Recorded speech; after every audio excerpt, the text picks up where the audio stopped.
"Can you act single tonight?" she said. I didn't flinch. I didn't ask why.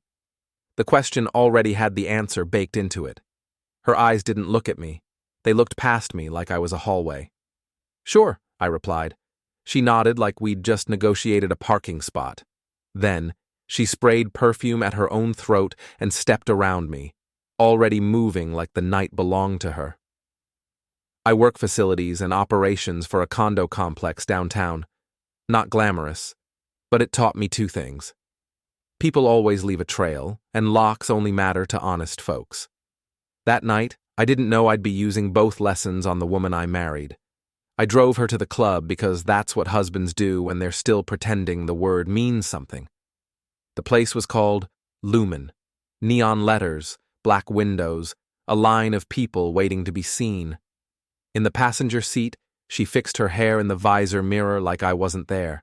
Her fingers moved fast, pinch, smooth, toss, like she was dressing a wound. She didn't say thank you. She didn't even say goodnight. Before we dive deeper into this story, I have one small request. Please subscribe, drop a like, comment, and hit that hype button to boost this channel so more people can discover these incredible Reddit stories. I pulled into the drop-off lane. The valet leaned in. "Evening," he said, polite, bored. My wife slipped out, heels clicking, and the valet's eyes followed her the way people watch a match about to strike. She didn't look back. She didn't need to. I cut the engine and watched through the windshield. She paused under the red glow of the sign, turned her head, and locked eyes with a man across the entry. It wasn't subtle. It wasn't a glance. It was the kind of recognition that makes the air feel thinner. Him, her ex, the one she mentioned the way you mention an old neighborhood you never go near anymore, the one whose name used to show up in the people you may know section like a bad joke. He stepped forward, smiling like he'd been waiting for her cue. She smiled back, and the smile wasn't for me. It was for whatever version of herself she became when she wasn't mine. I didn't honk. I didn't wave. I didn't confront her in the lane like some drunk hero. I just drove away, slow and steady, like a man leaving a fire he can't put out. When I got home, I didn't throw things. I didn't punch walls. I opened the closet and pulled my duffel from the top shelf. I packed the way I fix broken doors, one screw at a time, no drama, no rush. Socks, work boots, the spare phone charger, my father's old flannel that still smelled like sawdust and cheap coffee. I left my wedding ring on the kitchen counter beside the dog's pill bottle because some symbols don't deserve pockets. At 2:07 a.m., my phone lit up. Her, "Can you pick me up?" I stared at the message until the words turned into shapes. I imagined her outside the club, makeup perfect, anger sharpened, expecting me to show up like gravity. I typed with my thumbs steady. Me. Still acting single. Then I turned my phone off. What she didn't know was what I did next. What she didn't know was that I stopped being her husband at the exact moment I agreed to pretend I wasn't. And pretending was going to make everything easier. I didn't go far. That's the thing about leaving. People think you need distance. Most of the time you need angles. I drove to a motel off the highway, the kind of place that smells like bleach and old cigarettes even after they ban smoking. The clerk slid the key card over without looking up. His name tag said Dale. His face said he didn't care what I'd done. 2 nights, I said. ID, he answered. I gave it to him. I watched his eyes flick from my photo to my tired face, then away. He handed it back like it was hot. Room 114 had a bed that squeaked when I sat, and a TV bolted to the wall like a punishment. I put my duffel down, sat on the edge, and listened to the silence. Silence is never empty. It's full of things you've been avoiding. My wife called at 2:21 a.m. I didn't answer. At 2:23 a.m. she texted. Her. What is wrong with you? Her. Are you drunk? Her. Answer me. I didn't answer. At 2:40 a.m. the tone changed. Her. Please. Her. I'm outside. Her. I can't get a ride. I pictured her standing under the club's lights with her arms crossed, waiting for me to become obedient again. I pictured her ex beside her, enjoying the little power he'd stolen. I went to the bathroom sink, turned on the tap, and watched the water run. A steady stream. Reliable. Honest. At 3:12 a.m., she texted one more time. Her. Fine. Don't. I'll remember this. I smiled without humor. She said it like she was the one keeping score. I slept in fragments. Every time I closed my eyes, I saw her smile at him. Sharp, private, familiar. When I finally got up, the sky was gray and the world looked like it had been rinsed but not cleaned. On my way out, I stopped at a storage facility 2 exits down from the motel. Chain-link fences, cameras, a keypad that beeped like a heart monitor. I rented a unit under my name, month to month, no drama. The clerk asked, "Moving out?" "Not yet," I said. I spent that morning doing the boring parts of heartbreak, the parts that don't show up in movies because they're too real. I called my bank, changed my passwords, set alerts, opened a new checking account in my name only. I emailed my landlord, asked about lease terms, subletting, early termination, neutral tone, no mention of betrayal, just facts. I called the utility company, moved the billing to her name on the date allowed. I didn't cancel. I just removed my hand from the switch. I went to my office after hours and printed copies of every document tied to our shared life, lease, insurance, car registration, any contract with both names. When you run operations, you learn to document everything. Paper isn't romantic, but it wins arguments. That evening, she showed up at my work. She walked through the lobby like she owned the building, because she'd spent years acting like she owned me. The security guard nodded at her. I nodded back at him. Same old world, different rules. She found me in the maintenance bay, leaning over an open panel, pretending I had something urgent to fix. "What are you doing?" she snapped. I didn't look up. "Working." "You left. You just left," she said, like I'd abandoned a child, not a woman with a club stamp on her wrist. I wiped my hands on a rag, turned, met her eyes. "You asked me to act single," I said. "I did." Her jaw tightened. She glanced around, as if the fluorescent lights might be on her side. "It was a joke," she said. "You're being dramatic." "I'm being accurate," I replied. She took a step closer. "Where did you go?" I shrugged. "Somewhere quiet." "You're punishing me," she said, voice sweetening, the way it always did when she wanted something. I watched her face like I watched a broken lock, small movements, tiny tells. "No," I said. "I'm adjusting." Her eyes narrowed. "Who were you with?" There it was. The projection, the panic that my silence meant a new story she didn't control. I held up my hands, palms out, calm. "I'm not doing this in my workplace." She opened her mouth, ready to unload. Then she stopped, because behind her the security guard had slowed his walk, pretending to check a clipboard while he listened. My wife noticed him. Her shoulders changed, her voice dropped. "Come home," she said, suddenly gentle. "Let's talk." I stared at her for a long moment. I wanted to say something cruel, something sharp, something that would make her feel a slice of what I'd felt in that valet lane. Instead, I said, "Not tonight." I walked past her, not touching her, not pushing, just moving like she wasn't the center of gravity anymore. She called after me, voice rising. "Ethan." I didn't turn around. In the parking lot, I got into my truck and sat for a minute with my hands on the wheel. My chest felt tight, not from sadness, from restraint. Because I could have confronted her. I could have demanded the truth right then, but I didn't need proof to leave. I needed timing to destroy, and I was done giving her the chance to lie her way out of consequences. By the third day, my wife was acting like a person in a movie who thinks volume is power. She called it breakfast. She called it lunch. She called after work. Sometimes she left voicemails where she cried like an actress. Sometimes she left voicemails where she cursed like she'd forgotten she had a job. I didn't answer. I didn't block her either. I wanted the messages. Not for court, not for leverage, for clarity. Silence makes people reveal themselves. It's like turning off the music at a party. Suddenly, you hear who's chewing. I kept going to work. I kept feeding the dog at my friend's house.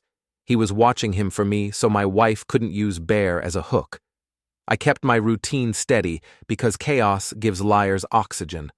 On Friday night, I parked across from Lumen. Not close, not stalking, just sitting in my truck with the engine off, watching the front doors like they were a hospital entrance, and I was waiting on news. I told myself it was for closure. That's the lie men tell. When they want pain, they can justify. At 11:18 p.m., she arrived.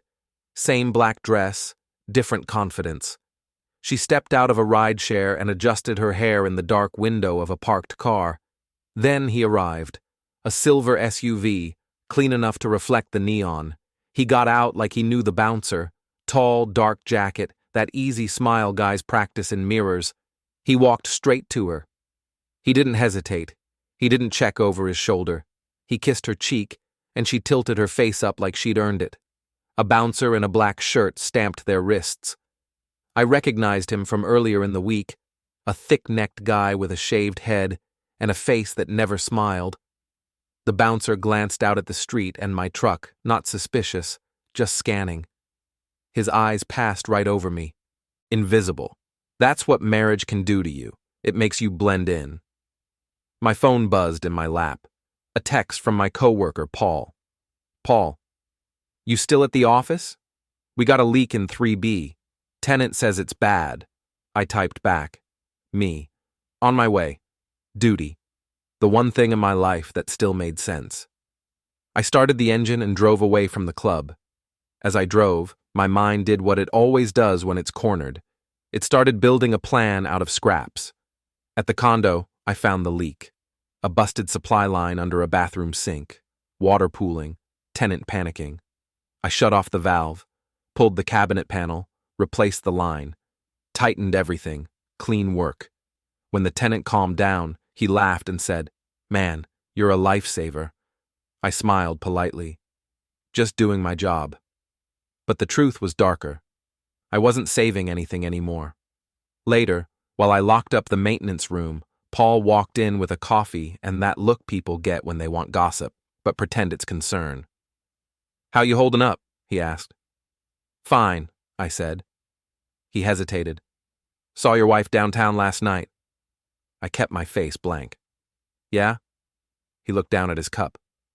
"She was with, I think his name is Grant, from, before you." The name landed heavy. Grant. My wife's old chapter. Her mistake. Her no contact, no drama. You don't need to worry. "Where'd you see them?" I asked, like I didn't care. "Over by the West Tower," Paul said. "That bar near the parking garages. She was in his SUV." My stomach tightened. West Tower wasn't near Lumen. West Tower was near our building. Paul kept talking, unaware he'd just handed me a map. "I only recognized her because she was laughing," he said. "Like, loud. You know?" I nodded once, slow. "Anyway," Paul added, trying to sound helpful, "if you need anything..." "I'm good," I said.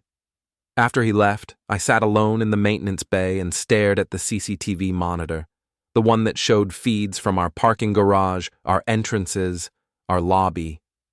I wasn't allowed to use those feeds for personal reasons, and I didn't. But I did remember something: the guest log. When people park in the garage after hours, security writes down plate numbers if they don't have resident access. It's not surveillance, it's policy. I walked upstairs to the security office like I belonged there because I did. I signed forms there. I trained them on lockouts. The night guard looked up. "Hey, Ethan." "Hey," I said. "Any issues this week?" He shook his head. "Quiet." "Good," I said, casual. "Just checking. I'm updating the maintenance schedule. Need to see how many after-hours visitors we've been getting." For lighting complaints. He shrugged and slid the logbook toward me. Knock yourself out. I flipped through the pages, steady, and there it was. A plate number I didn't recognize, written 3 separate times over 2 weeks. Same digits, same state. Next to it, the guard had scribbled, Silver SUV.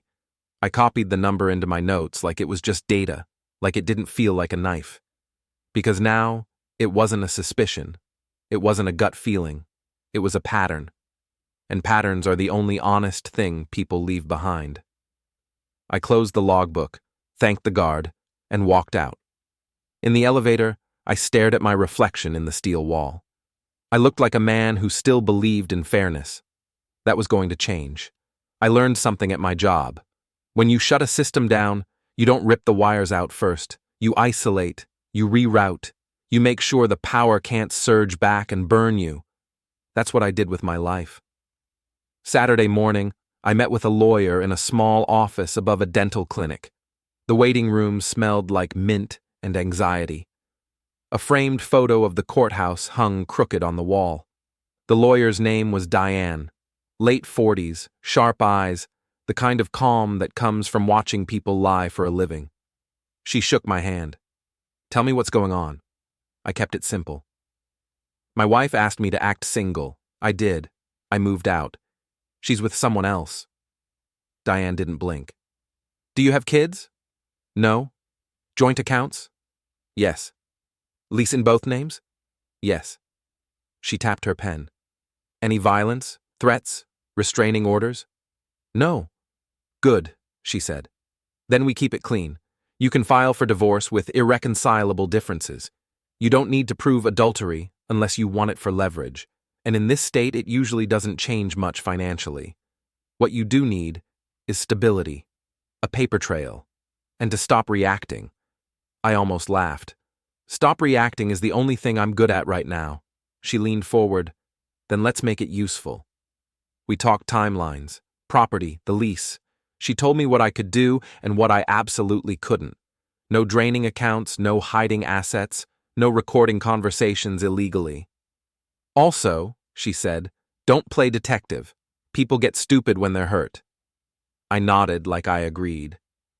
I didn't tell her the truth. I wasn't going to play detective. I was going to play facilities. That afternoon, I went to the hardware store and bought a new deadbolt and a pack of heavy-duty door wedges. Not for our apartment, not yet. For me. I moved my duffel into the storage unit. I stored anything sentimental I didn't want smashed in a tantrum. My father's watch, my old baseball glove, the photo of Bear as a puppy. I also stored the things that could become leverage if I needed them. My passport, our marriage certificate, the title to my truck. In the parking lot, my phone buzzed again. Her. Where are you? Her. This is insane. Her. Come home right now. I didn't answer. Instead, I texted back one sentence that felt like a door closing. Me. I'm handling my side. A minute later, she called. I let it ring. Another minute, a voicemail appeared. I played it. Her voice was sugar at first. Ethan, please, let's just talk. Then it soured. You don't get to punish me. Then it snapped. I swear to God, if you're doing this because of Grant... I stopped it there. My thumb hovered over the screen. She'd said his name. Out loud. On a recording she made. In a courtroom, it might not matter. In real life, it mattered plenty. I didn't save it because I needed a judge. I saved it because I needed to remember the sound of her slipping. That night, I sat in my motel room and watched the ceiling. The heater clicked. The ice machine clanged in the hallway like chains. My mind wandered to Bear, his slow heartbeat, his warm head against my knee. I missed him more than I missed her. At 1:06 a.m., a knock hit my motel door. I froze. Then the knock came again, harder. Ethan! She hissed through the door. Open up! My first instinct was to open it, to end the pressure, to let her in so the world could go back to pretending. Instead, I slid the door wedge under the frame. Ethan! She said again, louder. Don't do this to me! I stared at the peeling paint on the door, and thought about every time I'd begged her for a little respect, a little presence, a little honesty. I didn't speak. She knocked until her knuckles must have burned. Then she switched tactics. "Fine," she called. "I'm calling your boss. I'm telling him you abandoned me." I almost smiled, because she still thought her voice controlled the building. It didn't. In my job, I've seen alarms tested and ignored. I've seen sprinklers fail because nobody maintained them. I've seen people scream and still not get what they wanted. My wife kept yelling in the hallway for 10 minutes. Then she stopped. Footsteps retreated. A door slammed somewhere. A car started outside. I sat on the bed and exhaled slowly, like I'd been holding my breath for years.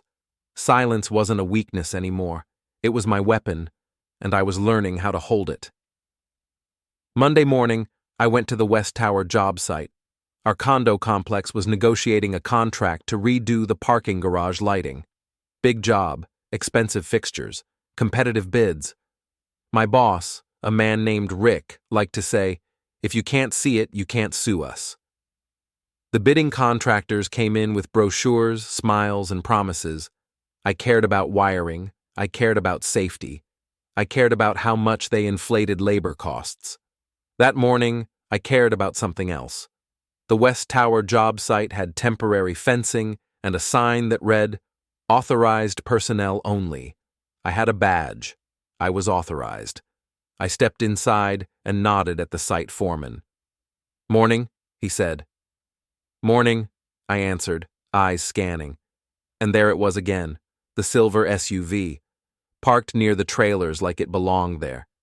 My pulse didn't spike, it settled. That's the scary part. Once you find the pattern, the emotion drains out and gets replaced by math. A man stood beside the SUV, laughing with the foreman, his hand resting on the hood like it was a pet. Grant. Up close, he looked like the kind of guy who's always comfortable. Clean nails, clean shoes, expensive watch catching the gray light. He saw me and his smile faltered for half a second. Then it came back, wider. "Ethan," he said, like we were old friends. "Hey, man." I kept my face neutral. "Grant." The foreman looked between us. "You two know each other?" Grant chuckled. "Small city." I nodded once, polite. "I'm here about the lighting layout." Grant's eyes tracked me like a dog tracking a hand near its food. "Yeah, I heard. My company's bidding. I'm helping coordinate." That was new information. My mind moved faster than my mouth. If Grant worked for one of the bidding companies, and he'd been in our garage after hours, and he'd been with my wife at Lumen, this wasn't just personal. This was conflict. This was risk. This was something grown-ups had to answer for. I didn't accuse him. I didn't threaten him. I just said, "Didn't know you were involved." Grant shrugged. "It's business. Nothing personal." He said it like he wanted me to believe him. Like he wanted me to keep it in the lane of feelings instead of paperwork. I smiled without warmth. "Sure." The foreman cleared his throat. "You want the plans, Ethan?" "Yeah," I said. Grant leaned in slightly, voice low. "Look, man, I don't know what she told you, but—" I cut him off with a raised hand. Calm. "This isn't the place." His eyes narrowed, offended at being denied the stage. "I'm not trying to start anything." "Good," I said, "because I'm not starting anything either." I walked away with the foreman, and I didn't look back. But I felt Grant's stare on my spine the whole time, like a hand pressing, testing, deciding how much force it would take to move me. When I got back to my office, I pulled up the bid list. Grant's company, Brightline Systems, was on it. And in the notes, my boss had written, "Grant H. is our contact. Good guy, knows our building." I stared at those words until they looked stupid. Knows our building. Yeah, he knew it. He'd been in it, after hours, with my wife, repeatedly. That evening, I called Diane.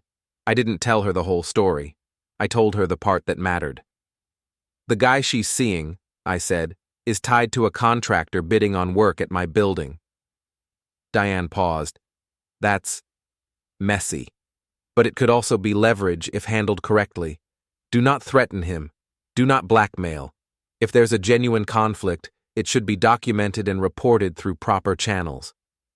Proper channels, I repeated. Exactly, she said. Truth, delivered the right way. After I hung up, I sat in my truck outside the office and watched people come and go. The world kept moving. Cars, keys, conversations. Nothing looked like betrayal. Betrayal hides inside normal life like mold. I didn't know yet how I'd use what I'd learned. But I knew this. Grant had something to lose publicly. My wife didn't. And that difference was going to decide who bled first, metaphorically, quietly, and in full view of people who mattered. The next move couldn't be emotional. Emotional moves make noise, and noise gives people time to prepare. So I made it a policy issue. Tuesday morning, I walked into Rick's office with a folder and the calm face I use when a pipe bursts and tenants start yelling. I need to flag an access problem, I said. He finally looked up. Access how? I opened the folder. Inside was a copy of the after-hours visitor log, redacted except for one plate number and 3 dates. Resident names blacked out. I wasn't turning my marriage into gossip. I was turning it into risk. Same vehicle, I said.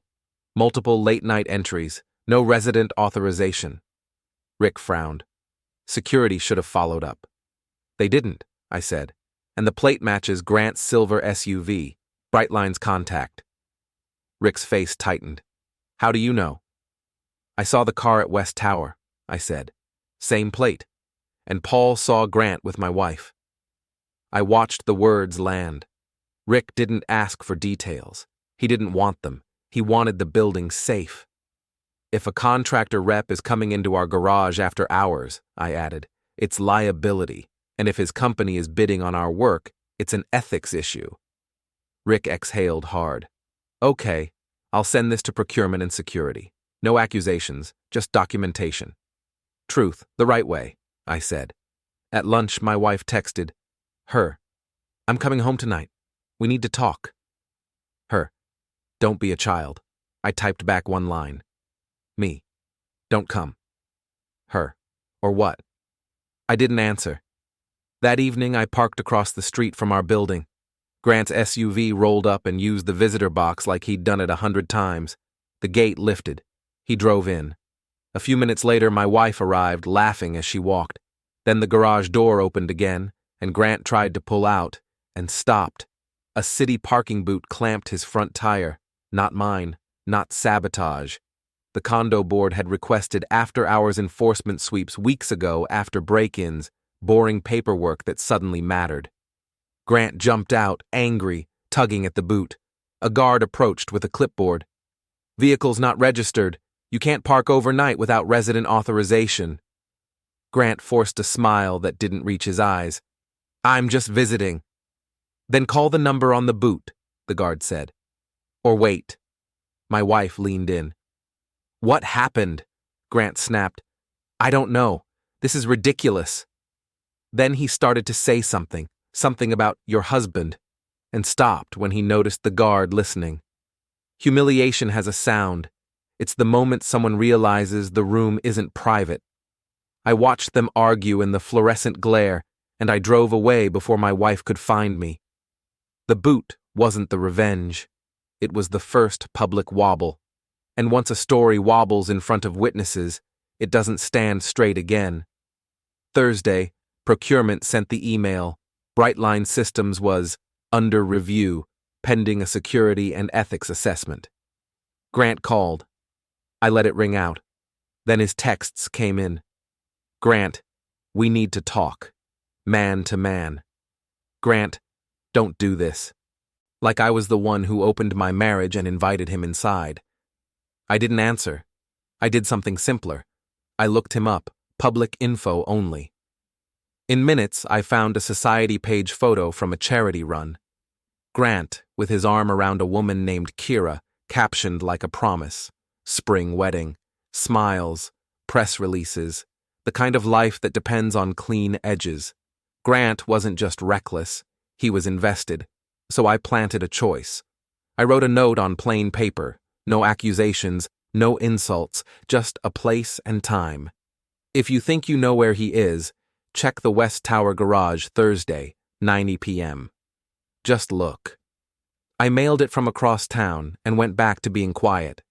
At 9:03 p.m., Kira arrived in the rain, face set like she'd already decided to be done. The garage gate lifted from inside and Grant's SUV rolled out, my wife in the passenger seat, laughing like nothing could touch her. Then Kira stepped into the headlights. Grant braked so hard the nose dipped. My wife's laugh died. Grant jumped out, hands up. "Kira!" "Don't," Kira said. Low. Final.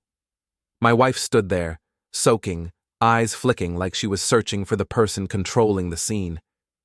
Kira looked at her. "Who are you?" Grant tried to answer for her. Kira's stare shut him down.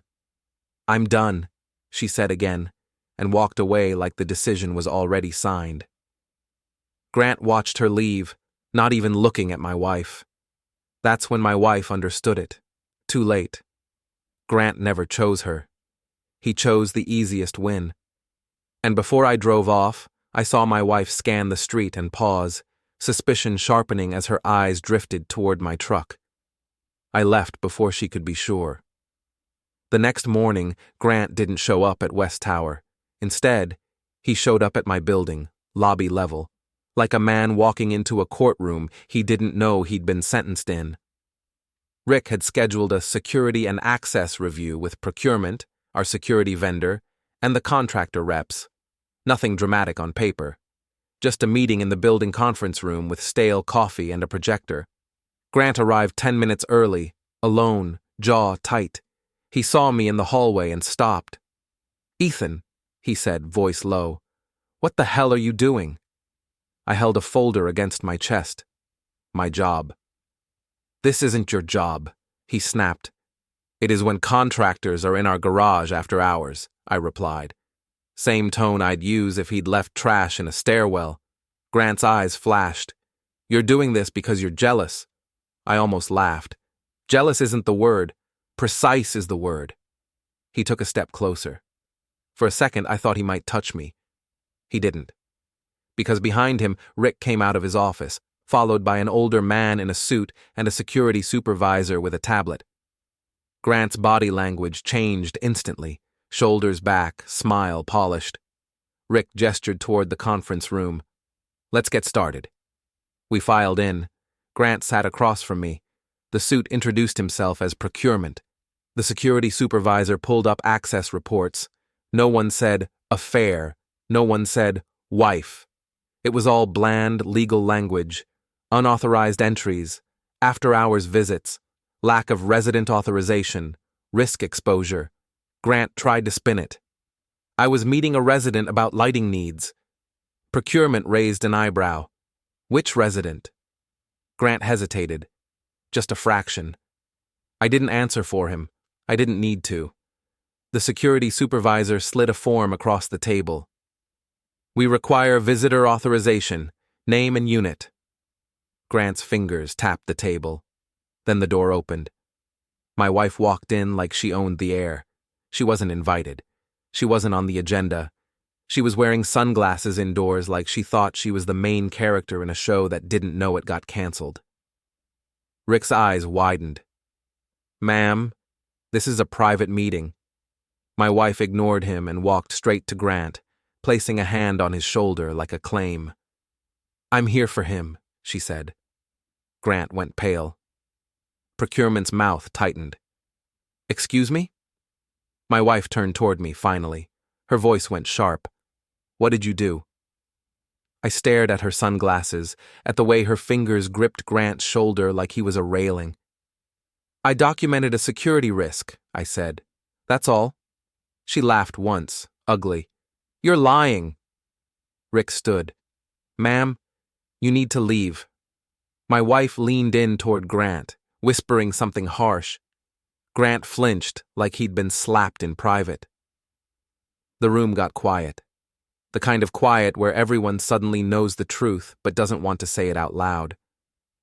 Procurement gathered his papers. "We'll be in touch," he said to Grant, cool. The security supervisor stood too. "Escort?" Rick nodded. The supervisor opened the door and waited.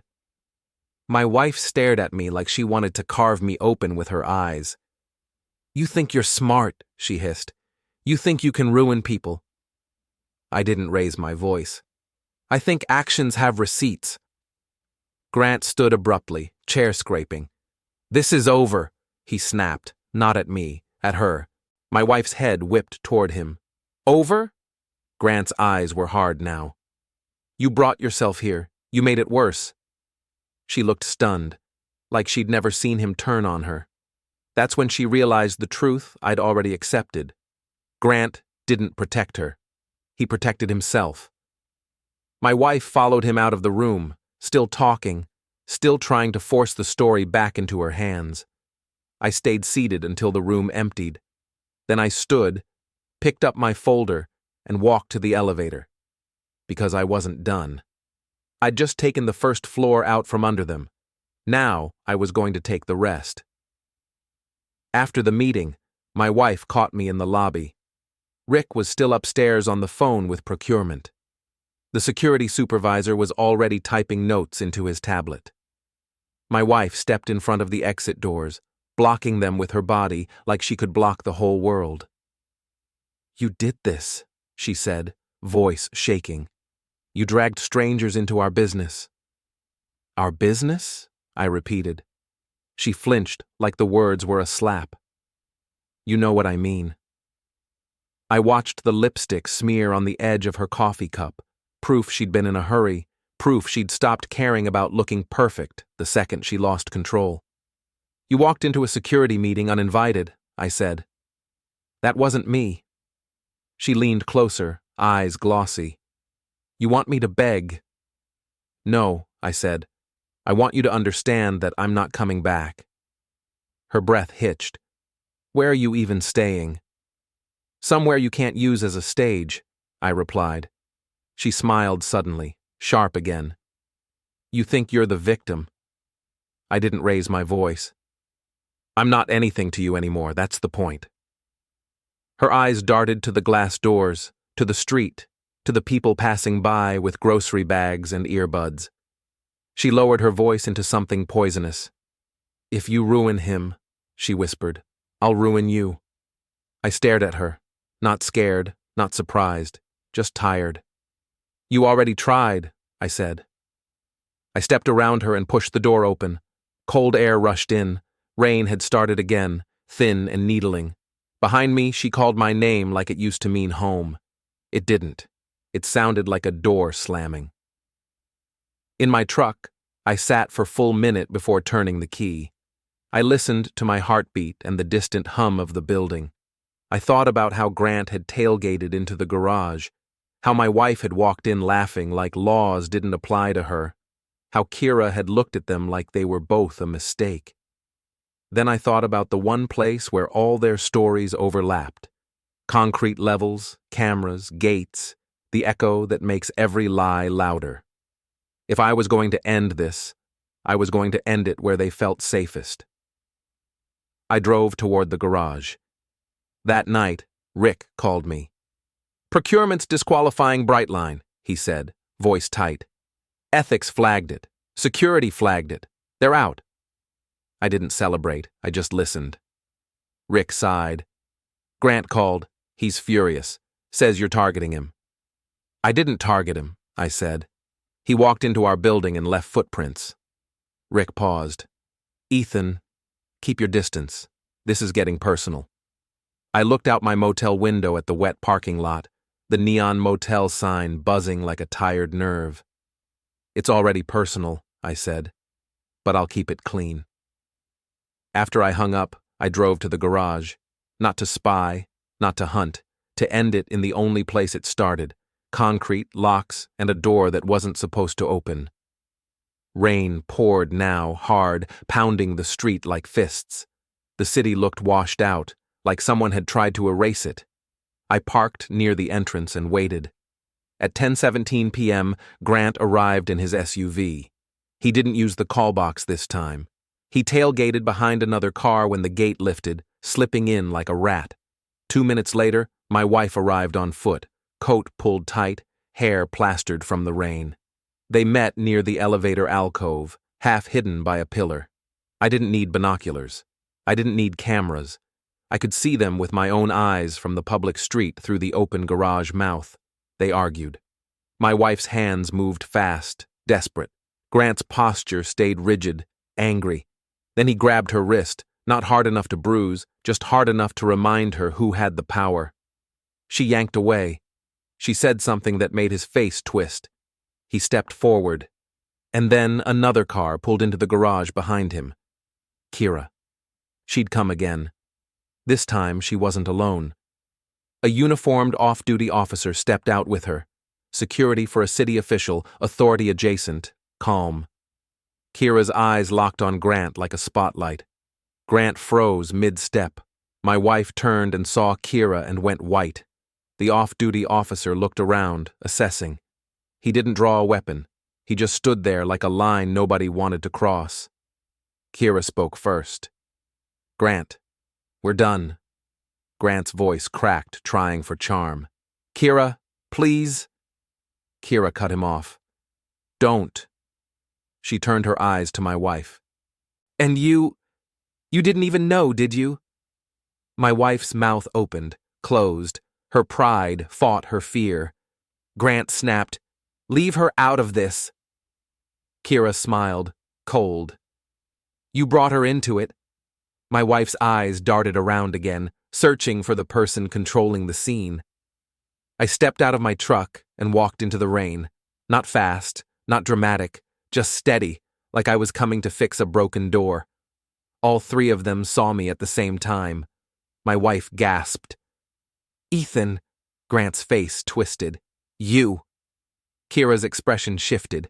Confusion, then recognition, then something like understanding. I stopped a few feet from them, keeping distance. The off-duty officer's eyes tracked me, assessing threat level. I raised my hand slightly.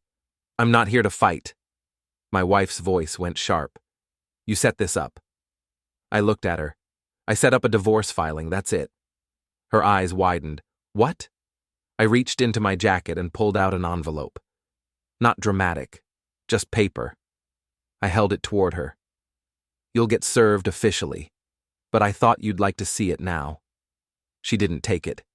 She stared at it like it was poison. Grant snarled, You can't. I looked at him. Your company's out of the bid. Procurement disqualified you. Grant's face went slack. That's not. It is, I said. And they're reviewing after-hours access logs. Your boss is going to ask questions you can't answer. Grant took a step toward me. The off-duty officer shifted, subtle, hand lifting in a warning. Grant stopped. My wife's voice broke. You ruined everything. I stared at her, rain sliding down my face like sweat. You asked me to act single. Her lips trembled. It was a joke. I nodded once. So was our marriage, I guess. Kira took a step closer, eyes on my envelope. He's filing, she said, like she was tasting the word. I looked at her. I'm sorry you got dragged into this. Kira's jaw tightened. I didn't get dragged. I walked in, twice. That's on me. She turned to Grant. Give me the ring.